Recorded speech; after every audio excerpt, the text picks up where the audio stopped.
ಜಾತಿ ಧರ್ಮ ಪ್ರದೇಶ ಮತ ಅಥವಾ ಭಾಷೆಯ ಭೇದ ಭಾವವಿಲ್ಲದೆ ಭಾರತದ ಎಲ್ಲ ಜನತೆಯ ಭಾವೈಕ್ಯ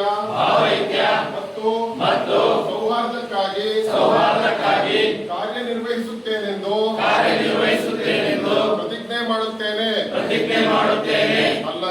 ಅಲ್ಲದೆ ವೈಯಕ್ತಿಕವಾಗಿಯಾಗಲಿ ಅಥವಾ ಸಾಮೂಹಿಕವಾಗಿಯಾಗಲಿ ನಮ್ಮಲ್ಲಿರುವ ಎಲ್ಲ ಭೇದ ಭಾವಗಳನ್ನು ಹಿಂಸಾಚಾರಕ್ಕೆ ಅವಕಾಶ ನೀಡದೆ ಸಮಾಲೋಚನೆ ಹಾಗೂ ಸಂವಿಧಾನಾತ್ಮಕ ಕ್ರಮಗಳ ಮೂಲಕ ಪರಿಹರಿಸುತ್ತೇವೆಂದು ಪ್ರತಿಜ್ಞೆ ಮಾಡುತ್ತೇನೆ.